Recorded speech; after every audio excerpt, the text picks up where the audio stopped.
Assalamualaikum warahmatullahi wabarakatuh. Perkenalkan, saya Mega Praniningsi, dosen S1 Prodi Pendidikan Geografi, Fakultas Keguruan dan Ilmu Pendidikan Universitas Siliwangi. Pada kesempatan ini, izinkan saya untuk menyampaikan pernyataan diri dosen dalam unjuk kerja Tridharma Perguruan Tinggi atau PDD UKT-PT dalam bidang pengajaran. Video ini saya buat sebagai bagian dari proses sertifikasi dosen gelombang 1 yang diselenggarakan oleh Kemendikti Saintek pada tahun 2025. Melalui video ini, saya akan menyampaikan salah satu mata kuliah yang pernah saya ampu, yaitu Media Pembelajaran Geografi.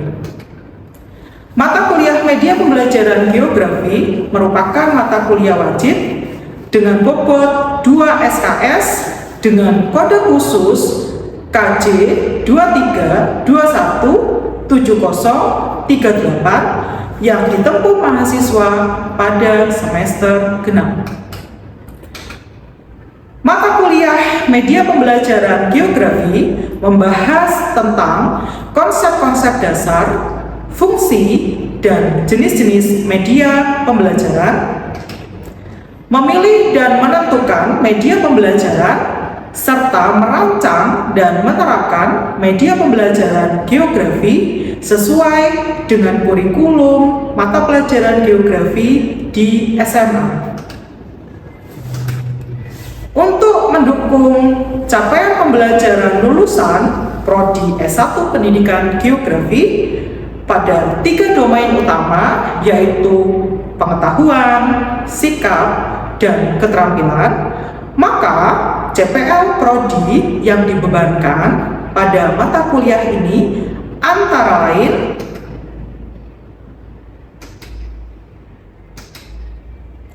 setelah menyelesaikan mata kuliah ini, mahasiswa diharapkan mampu menguasai pengetahuan, sikap, dan keterampilan yang tercermin dalam capaian pembelajaran berikut.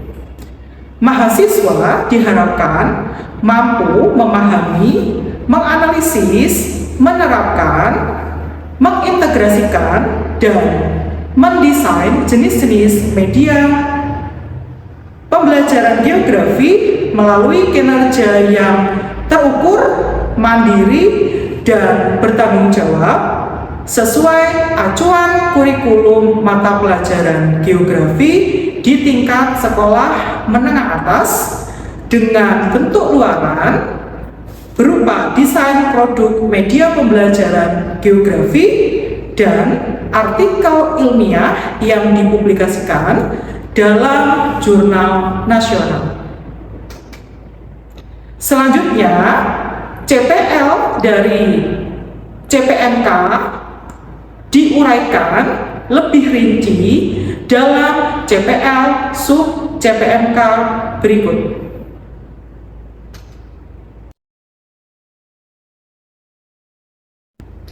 Berdasarkan CPL sub CPNK pada mata kuliah Media Pembelajaran Geografi, mahasiswa akan mempelajari beberapa materi antara lain pengantar media pembelajaran, klasifikasi, pemilihan, dan pemanfaatan media pembelajaran, media visual atau media grafis, media audio, dan media audio visual, media 3 dimensi dan media papan, media berbasis online dan gamifikasi, serta integrasi media dalam pembelajaran geografi. Selanjutnya, untuk membantu mahasiswa dalam memahami materi pembelajaran, perkuliahan media pembelajaran geografi dilakukan melalui pendekatan flipped learning atau flipped classroom dengan prinsip blended learning.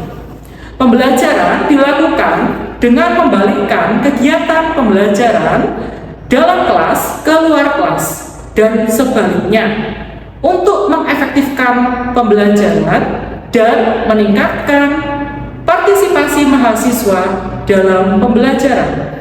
Pembelajaran di luar kelas dilakukan secara asinkronus melalui LMS Google Classroom. Mahasiswa dapat mengunduh RPS, mengakses dan mempelajari materi perkuliahan sebelum kelas dimulai dalam bentuk buku ajar, presentasi PPT, video pembelajaran, dan lembar kerja, serta mahasiswa juga bisa mengunggah tugas secara online. Sementara pembelajaran di kelas, mahasiswa dan dosen dapat melakukan diskusi secara interaktif untuk memperdalam pemahaman terhadap materi yang dipelajari melalui berbagai metode pembelajaran yang berpusat pada mahasiswa.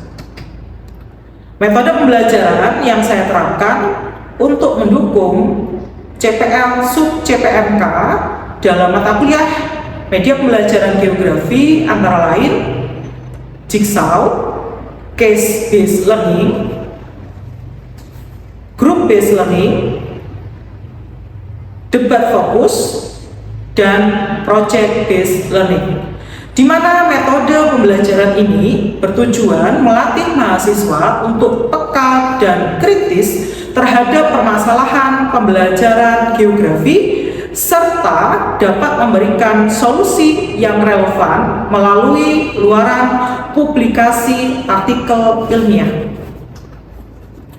Penilaian dalam mata kuliah media pembelajaran geografi mencakup 5 komponen, yaitu 1. Sikap dan presensi dengan bobot 5%. 2.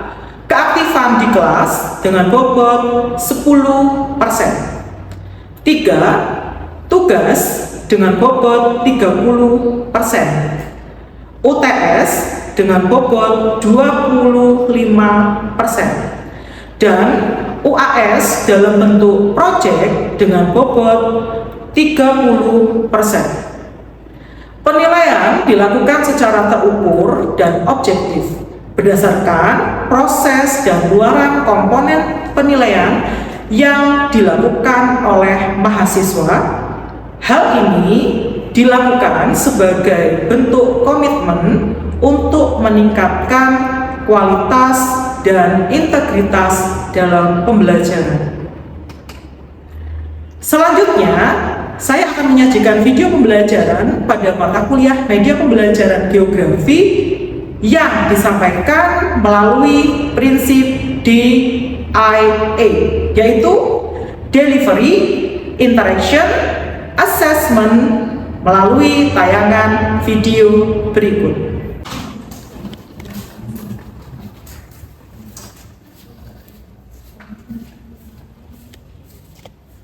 Assalamualaikum semuanya. Waalaikumsalam. Oke, bagaimana kabarnya hari ini? Alhamdulillah, luar biasa. Oke, baik. Hari ini kita bertemu kembali pada mata kuliah media pembelajaran geografi. Ya, saya sangat menunggu-nunggu waktu pertemuan ini. Kenapa? Karena saya sangat penasaran dengan apa yang sudah saya berikan bahan ajar yang harus Anda pelajari di rumah sebelum kelas ini. Kemarin Anda sudah saya berikan bahan untuk dipelajari terlebih dahulu secara berkelompok sebelum kelas dimulai. Apakah sudah dilakukan? Sudah. Oke, terima kasih sudah dilakukan. Nah, seperti yang sudah saya tampilkan di layar ini yang sudah Anda kerjakan bersama kelompok kan ya? Oke. Nah, pada mata kuliah media pembelajaran kali ini, materinya itu ada kaitannya dengan permasalahan yang perlu Anda pecahkan terlebih dahulu. Nah, sekarang saya berikan waktu dulu untuk Anda memberikan atau menguatkan pendapat di dalam kelompok sehingga nanti bisa memberikan sebuah pernyataan terkait dengan permasalahan yang Anda identifikasi. Silahkan saya berikan waktu selama 15 menit.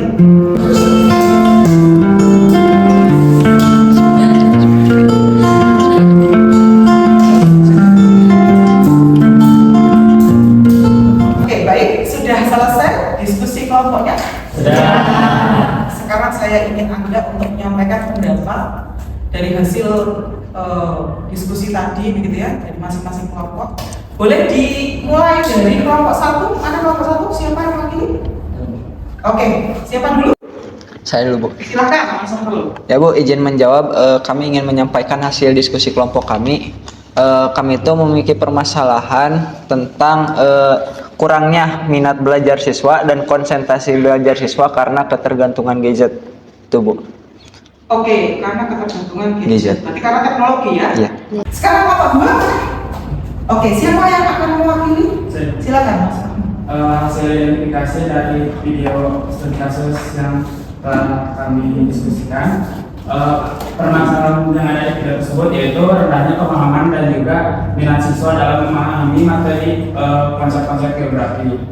Untuk akar permasalahannya yaitu kesulitan materi baru yang dimana merupakan hal baru bagi siswa kelas 10 yang dimana topik tersebut tidak dipelajari di jenjang sebelumnya atau di jenjang SMP. Dan juga untuk solusinya yaitu seperti alat bantu seperti video ataupun gambar. Oke, baik. Nah, sekarang kita lanjutkan ke kelompok berikutnya. Mana kelompok 3? Siapa yang mewakili? Oke, silakan. Jadi setelah kelompok kami mengidentifikasi permasalahannya yaitu pembelajaran geografi itu masih berfokus pada guru sentris. Jadi guru itu lebih dominan dalam menjelaskan materi sehingga siswa itu menjadi kurang aktif dan tidak sulit untuk berpikir kritis. Lalu pembelajaran geografi juga masih terindikasi kurangnya pemanfaatan media dan alat-alat kepada siswa. Oke, baik. Berarti masih ada kaitannya dengan konsep pendidikan belajarnya masih teacher center, gitu ya? Oke, yang terakhir oleh kelompok 4, siapa yang mengatakan? Oke, untuk akar permasalahannya mungkin gak beda jauh ya, yaitu terkait ketergantungan siswa terhadap handphone. Jadi siswa itu terdistract oleh media sosial ataupun game, kemudian pembelajarannya juga itu tuh monoton gitu, dan juga kurangnya pemahaman siswa tentang pentingnya sumber belajar sehingga dan tugas yang menyebabkan ketidaktepatan waktu pengumpulannya gitu. Kemudian kami juga ada solusi terkait permasalahan tersebut, yaitu bisa dari guru ataupun sekolah itu menerapkan aturan kelas gitu yang jelas terkait penggunaan HP gitu, misalnya dengan menyediakan tempat khusus untuk menyimpan HP selama jam pelajaran seperti itu. Oke, baik. Nah, kita kasih aplaus dulu untuk jawabannya. Tapi kaitan dengan pernyataan tersebut kita akan jadikan sebagai bahan salah satunya pada pertemuan kali ini. Itulah yang akan kita bahas menjadi alternatif solusi permasalahan pemanfaatan gadget yang kurang sesuai di pembelajaran. Sehingga ketika gadget bisa digunakan untuk salah satu contohnya kuis pembelajaran, nah itu sesuai dengan materi kita saat ini, yaitu kita akan membahas gamifikasi sebagai media dalam pembelajaran. Oke. Siap untuk belajar itu? Siap. Kita mulai. Media pembelajaran gamifikasi yang seperti apa? Nah, nanti kita akan belajar banyak pada pertemuan kali ini yang tadi sudah Anda bahas. Ada permasalahan kenapa harus pakai gamifikasi. Anda sudah tadi bahas sesuai di awal, menemukan masalah-masalah yang sudah disampaikan, begitu ya. Kemudian tadi dikatakan ada penggunaan teknologi yang karena kemajuan internet, begitu ya. Juga ada data dan fakta yang menunjukkan hal demikian. Di Indonesia, ya, penggunaan mobile atau HP atau gadget HP itu sangat tinggi dan bahkan menjadi peringkat ke-16 loh sedunia gamer Indonesia itu ya. Nah sehingga pada kesempatan pembelajaran mata kuliah media pembelajaran kali ini terkait dengan materi gamifikasi sebagai media pembelajaran, kita akan bicara beberapa materi ini yang tujuannya untuk memberikan Anda kesempatan bisa menjelaskan maupun menguraikan terkait gamifikasi sampai ke contoh, dan nanti kita akan bisa membuat seperti apa gamifikasi itu dengan salah satu platform, begitu ya. Nah, tapi sebelumnya untuk kita nanti memahami semua itu, saya berikan Anda kesempatan menjawab terlebih dahulu satu kuis yang sudah saya bagikan linknya di dalam grup mata kuliah. Nah, coba sekarang dicek dulu grupnya dan kemudian Anda klik linknya dan Anda coba kerjakan terlebih dahulu dan nanti diingat bagaimana jawabannya, benar dan salahnya. Silakan dicoba.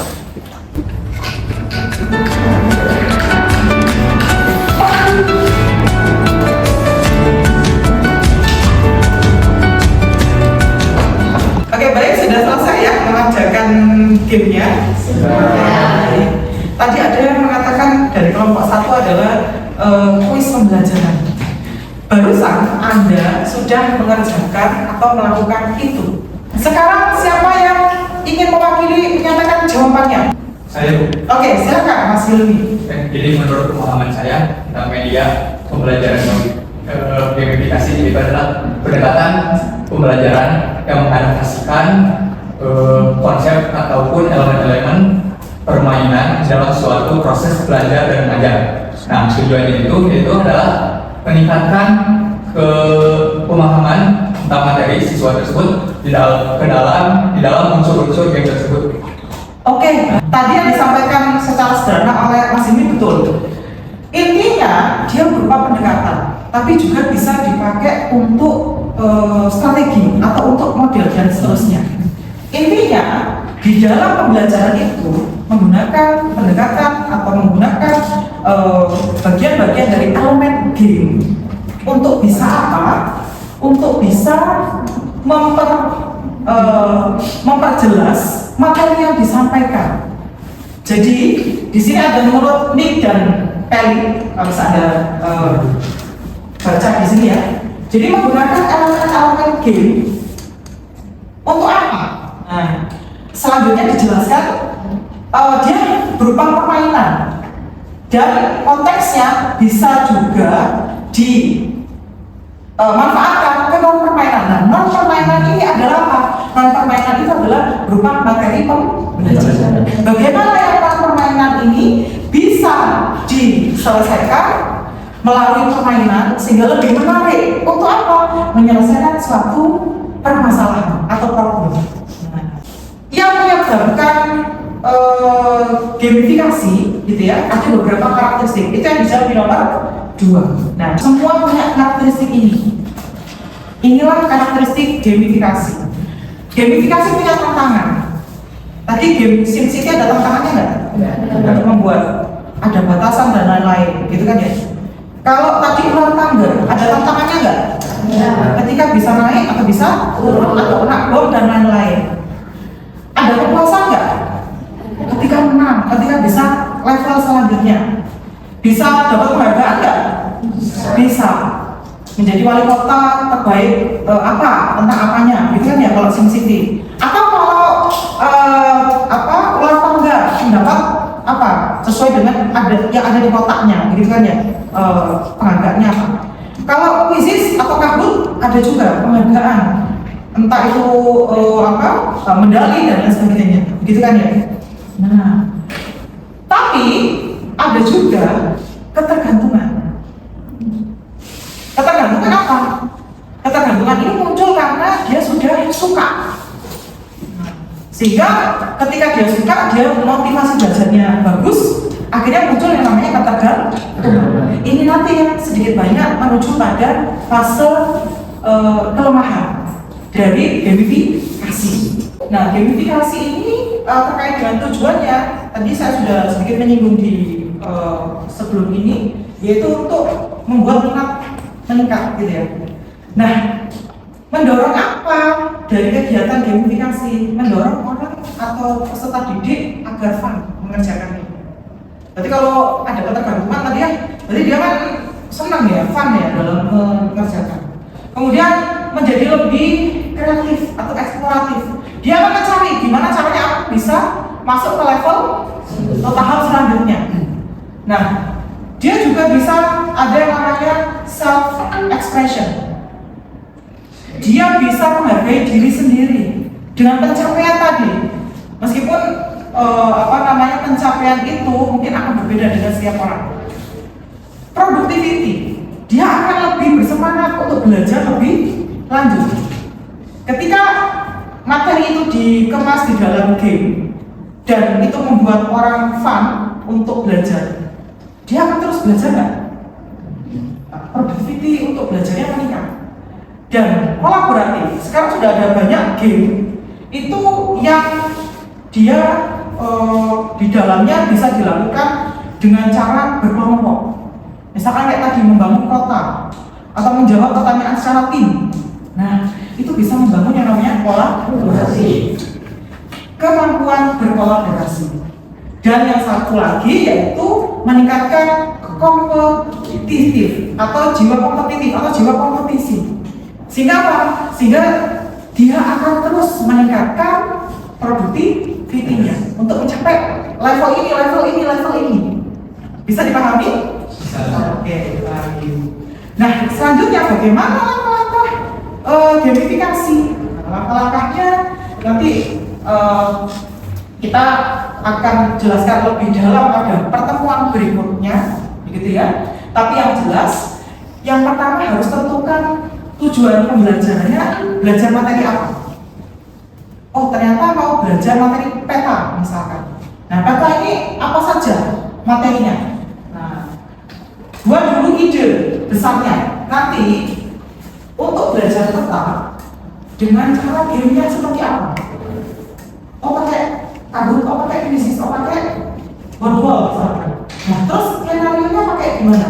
Apakah menjawab kuis atau dengan membuat game yang harus mencocokkan? Atau seperti apa? Baru buat desain aktivitasnya. Nanti ketika game itu dimainkan, seperti apa aktivitas belajarnya? Seperti tadi, apakah menjawab game dulu, baru belajar materinya? Atau di dalam game itu sudah ada informasi-informasi materinya? Apakah mau digunakan secara berkelompok? Berarti harus memberikan kesempatan untuk membuat kelompok. Diterapkan yang seperti apa? Apakah di dalam kelas atau mau di luar kelas? Selanjutnya tadi yang terkait dengan kelebihan dan kelemahan. Oke, kita akan bahas. Tadi Anda sudah menjawab, begitu ya. Siapa yang akan mewakili untuk menjawab kelebihan dan kelemahan dari hasil jawabannya tadi? Silakan. Oke, Ibu yang mana? Kelebihan dan kelemahan. Oke, silakan. Jadi dari yang saya pelajari tadi lewat kuis juga, kelebihan dari media pembelajaran gamifikasi itu yang sudah disebutkan berkali-kali membuat kita itu lebih menyenangkan. Kenapa bisa menjadi lebih fun atau menyenangkan kepada siswanya? Karena menggunakan fitur elemen gitu. Jadi tidak monoton seperti kalau di Quizizz kan itu sudah ada suara kayak musik-musik kecil gitu, kayak terus ada waktu. Jadi membuat kita tuh merasa tertantang gitu, ada keunikan tersendiri.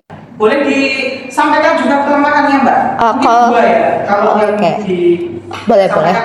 Kalau kelemahannya itu polanya sama, Ibu. Kalau di gamifikasi baik di Duolingo atau Kahoot itu polanya sama dan dapat diprediksi. Oke, baik. Terima kasih, Mbak Aida. Kita kasih kelas dulu. Tadi dikatakan ada dopamin, bisa membuat orang senang. Memang betul, belajar jadi lebih menyenangkan. Tapi ini akan punya sisi positif kalau kita sering atau senang belajar, otomatis akan mendorong untuk bisa menyelesaikan aktivitas belajarnya. Jadi suka itu bisa menyebabkan dia lebih banyak bisa menyelesaikan aktivitas belajar. Namun tadi disampaikan juga ada dopamin oleh Mbak Berinda. Itu bisa menjadi salah satu kelemahan jika sudah terlalu ketergantungan. Nah, gamifikasi ini perlu diterapkan dengan matang. Kalau enggak, bisa jadi ketergantungan sehingga bikin apa? Menyebabkan dia bosan. Dia akan cari tantangan apa lagi, kok udah nggak ada. Kalau nggak ada lagi, dia akan pasti berpindah ke yang lain. Bisa dipahami ya? Sehingga apa? Ya perlu pemanfaatan gamifikasi sesuai dengan peruntukannya. Berarti peruntukannya harus tepat sesuai dengan tujuan peruntukan. Karena ini adalah media pembelajaran geografi, maka pemanfaatan gamifikasi kita manfaatkan dalam pembelajaran geografi. Yang saya tampilkan tadi dengan Anda itu salah satunya yang sifatnya online. Tapi ternyata ada juga yang sifatnya atau yang konvensional.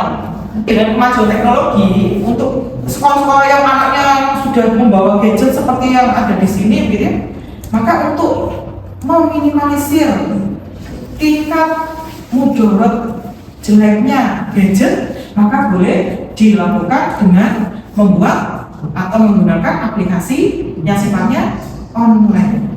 Salah satunya tadi yaitu menggunakan Wordle yang saya berikan kepada Anda, ataupun bisa menggunakan Quizy. Nah, sekarang kita akan coba menyimpulkan siapa yang bisa mewakili atau berani untuk memberikan kesimpulan dari materi yang telah kita pelajari hari ini terkait dengan gamifikasi sebagai media pembelajaran. Silakan. Saya Bu. Oke, jadi kesimpulan dari pembelajaran hari ini adalah gamifikasi itu suatu strategi pendekatan pembelajaran yang menggunakan fitur game untuk mewujudkan pembelajaran agar membuat pembelajaran itu menyenangkan dan membuat siswa termotivasi untuk terus belajar. Dengan kelemahannya yaitu memberikan ketergantungan kepada siswa sehingga mengakibatkan siswa itu bosan. Oke, baik. Itu adalah kesimpulan yang tepat dan kita beri applause dulu untuk Mbak Berinda. Ya, baik. Terima kasih Mbak Berinda. Nah, tadi kesimpulannya sudah disampaikan sehingga harapannya setelah mengikuti perkuliahan pada hari ini dengan materi gamifikasi sebagai media pembelajaran, ya, Mbak Mas bisa mencoba memahami lebih mendalam nanti di luar kelas dengan mencoba membuat seperti apa sih media pembelajaran berbasis gamifikasi ini, gitu ya. Nah, dari hasil produk ini nanti akan saya nilai seberapa jauh pemahaman Anda terkait dengan gamifikasi sebagai media pembelajaran. Apakah Anda sudah paham elemen-elemen game yang dimasukkan sebagai fitur-fitur untuk menunjang pembelajaran? Silakan menggunakan materi geografi yang tersebar di tingkat SMA. Bisa dipahami? Bisa. Hasilnya silakan dikirimkan, diunggah ke dalam Google Classroom kelas Anda, dan deadline silahkan nanti dicek dalam penugasan yang sudah saya unggah di dalam Google Classroom. Oke, baik, cukup untuk hari ini. Terima kasih banyak atas keaktifan Anda, perhatian Anda, dan juga atas semangatnya dalam berdiskusi pada pertemuan kali ini. Sampai ketemu di pertemuan berikutnya. Saya akhiri. Terima kasih. Wassalamualaikum warahmatullahi wabarakatuh.